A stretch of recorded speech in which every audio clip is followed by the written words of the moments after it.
Kami dari kelompok 2 akan mempresentasikan hasil diskusi kami tentang sumber dasar statistika oleh Thomas Bryan. Tetapi sebelum itu, izinkanlah saya untuk memperkenalkan nama anggota kelompok saya. Saya sendiri yang berbicara, Mita Tafajio, ada Dita Putri Amelia, dan Intan Imansari. Baiklah, materi yang pertama akan dibawakan oleh saya. Saya akan membawakan materi tentang statistik demografi. Statistik demografi dapat dilihat dalam dua kategori utama, yaitu primer dan sekunder. Statistik primer adalah statistik yang menjadi tanggung jawab analisis dan dibuat untuk tujuan yang sangat spesifik. Pembuatan statistik primer biasanya sangat mahal dan memakan waktu. Keuntungan dari data primer adalah bahwa mereka tepat waktu dan dapat dibuat untuk memenuhi kebutuhan data yang sangat spesifik. Nah, spesifik sekunder berbeda karena dihasilkan dari analisis statistik lebih lanjut yang telah diperoleh. Ini dianggap sebagai data yang disebarkan melalui laporan yang dipublikasikan di internet, lembar kerja, dan makalah profesional. Selanjutnya, kegunaan statistik. Statistik dapat dipandang memiliki dua kegunaan, yaitu statistik deskriptif dan statistik inferensial. Statistik deskriptif adalah kumpulan data yang dapat digunakan untuk menggambarkan suatu populasi atau karakteristiknya.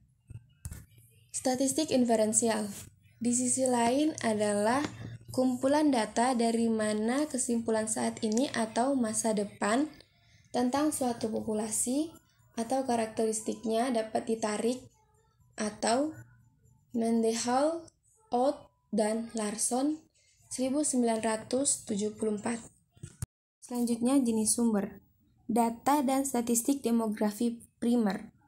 Data demografi primer paling sering dikumpulkan atau digabungkan di tingkat nasional. Suatu negara mungkin memiliki kantor statistik pusat, atau mungkin ada lembaga terpisah yang melakukan sensus dan menyusun statistik vital. Bahkan ketika kedua jenis statistik tersebut berasal dari lembaga yang sama, mereka biasanya diterbitkan dalam laporan terpisah, mencerminkan data bahwa sensus biasanya dilakukan setiap 10 tahun atau 2 tahun sekali, dan statistik penting dikumpulkan setiap tahun atau bulanan. Statistik dihasilkan dari kombinasi data sensus dan registrasi. Beberapa contoh data dan ukuran berdasarkan kombinasi angka, penduduk dari sensus dengan statistik vital telah diberikan sebelumnya. Tarif atau rasio yang memiliki peristiwa penting sebagai pembilang atau populasi sebagai penyebut adalah tipe yang paling jelas. Selain itu, populasi dapat berasal dari survei sampel atau perkiraan populasi, yang sebagian didasarkan pada kelahiran dan kematian di masa lalu. Sumber sekunder. Sumber sekunder dapat berupa resmi atau tidak resmi dan mencakup berbagai macam buku teks, buku tahunan, jurnal berkala, laporan penelitian, gazeters, dan atlas. Pada bagian ini, hanya sedikit dari sumber utama statistik penduduk yang disebutkan. Statistik ini membahas populasi komponennya serta aspek demografi yang dapat memengaruhi elemen ini, seperti statistik kesehatan dan migrasi. Baiklah, saya akan menjelaskan tentang sensus dan survei. Perbedaan antara sensus penduduk dan survei penduduk masih jauh dari kata jelas.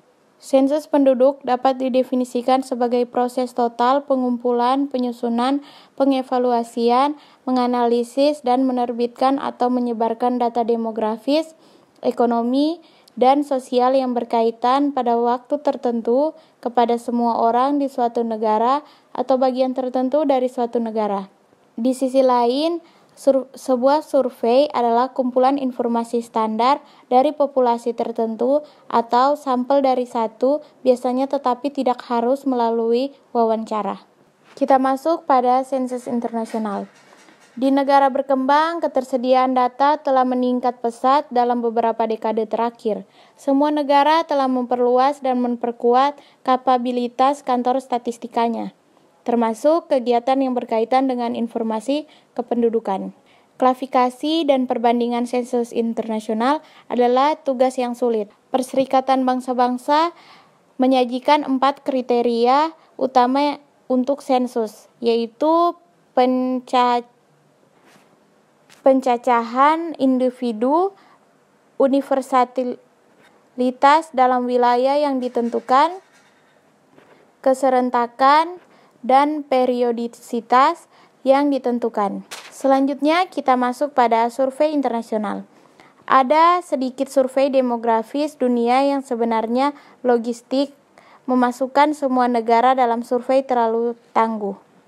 Program survei internasional terkenal lainnya adalah program survei demografi dan kesehatan di seluruh dunia.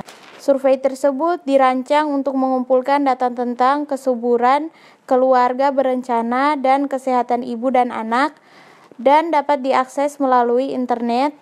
Sepanjang paruh akhir abad yang lalu, banyak survei kesehatan yang berkaitan dengan subjek kesehatan tentu dan efeknya seperti AIDS, serta studi kesehatan khusus untuk wilayah tertentu di dunia diambil. Survei yang dipilih untuk dipublikasikan bervariasi, tergantung pada negara atau wilayah yang diwakili, subjek yang diwakili, jumlah informasi yang diberikan, dan didesain sampel. Kita masuk pada sensus di Amerika Serikat. Sensus penduduk berkembang relatif lebih awal di Amerika Serikat. Ada 25 pencacahan kolonial di wilayah yang sekarang menjadi Amerika Serikat. Dimulai dengan sensus di Virginia pada tahun 1624 sampai 1625. Namun, sensus kedua tidak berlangsung hingga 1698. Sensus kolonial berkelanjutan di seluruh wilayah New England dan Mid-Atlantic hingga tahun 1767. Sensus kolonial dibedakan dari sensus Amerika Serikat yang pertama karena mereka menghitung orang dibedakan dari Indian Amerika. Banyak koloni juga menghitung orang kulit hitam. Sensus pertama di Amerika Serikat dilakukan pada tahun 1790 dan putaran terjadwal tidak pernah terlewatkan sejak dimulainya. Kita masuk pada sensus di Kenya. Sensus penduduk Amerika Serikat telah dilakukan secara teratur setiap 10 tahun sejak 1790 dan merupakan salah satu yang pertama dimulai di zaman modern. Sensus 10 tahun Amerika Serikat saat ini dimanatkan oleh Konstitusi Artikel 1 Bagian 2 dan dipisahkan oleh Judul 13 Kode Amerika Serikat berlaku pada 31 Agustus 1954. Berikutnya evolusi jadwal sensus penduduk. Area yang dicakup oleh sensus termasuk perbatasan yang semakin maju di benua Amerika Serikat. Dimulai pada tahun 1790 sampai sensus 2000. Kita masuk pada survei di Amerika Serikat. Dibandingkan dengan situasi di negara-negara lain di dunia, survei sampel nasional berkembang cukup awal di Amerika Serikat. Survei pemerintah dipertimbangkan di sini pertama-tama diikuti oleh survei yang dilakukan oleh organisasi survei swasta dan akademis. Kita masuk pada survei pemerintah.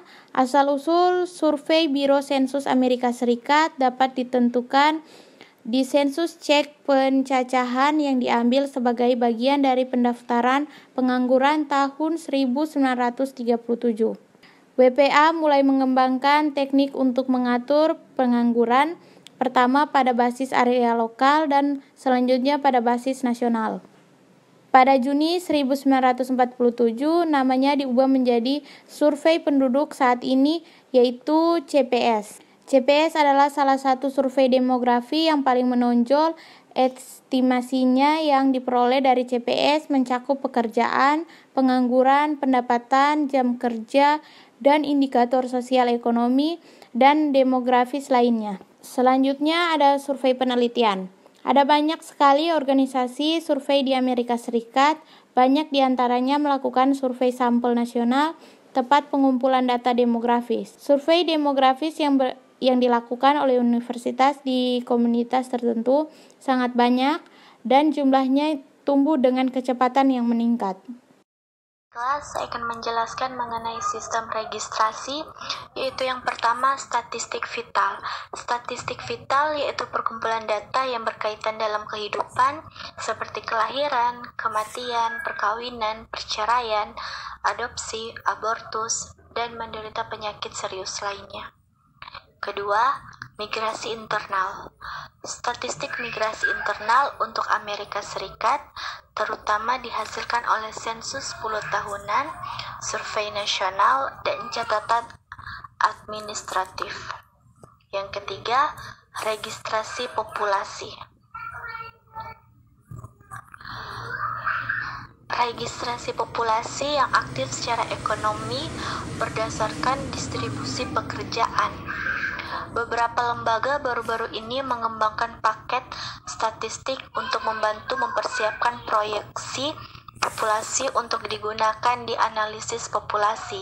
Salah satunya yaitu upaya kolaboratif antara Biro Sensus Amerika Serikat dan Badan Amerika Serikat. Dan selanjutnya yaitu sumber lain dari data. Ada dua macam sumber data, yaitu yang pertama data primer. Data primer yaitu data yang didapatkan atau dikumpulkan langsung dari objek yang diteliti oleh orang atau organisasi yang melakukan penelitian.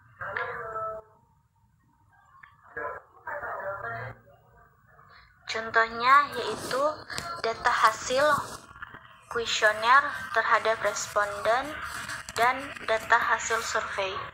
Yang kedua yaitu data sekunder. Data sekunder yaitu data yang diperoleh dari pihak atau sumber lain yang telah ada dan datanya diterima dalam bentuk jadi seperti diagram, grafik, dan tabel. Selanjutnya yaitu perkiraan penduduk. Perkiraan penduduk ada dua, yaitu yang pertama pandangan internasional. Pandangan internasional yaitu laporan nasional ini dapat berkisar dari buku tahunan statistik yang hanya sedikit bagian dari konten dikhususkan untuk perkiraan ini untuk tidak terikat terbitan berkala yang dibatasi untuk perkiraan populasi. Dan yang kedua, pandangan Amerika Serikat, yaitu estimasi sejarah perkiraan populasi di Amerika Serikat dimulai sekitar tahun 1900 dan Biro Sensus adalah yang utama lembaga yang bertanggung jawab atas generasi penduduk resmi dan perkiraan rumah tangga untuk Amerika Serikat. Baiklah, sekian dari materi kami pada hari ini. Apabila ada kesalahan kata, kami mohon maaf. Kritik dan saran sangat kami butuhkan. Silakan ditulis di kolom komentar di bawah ini. Terima kasih.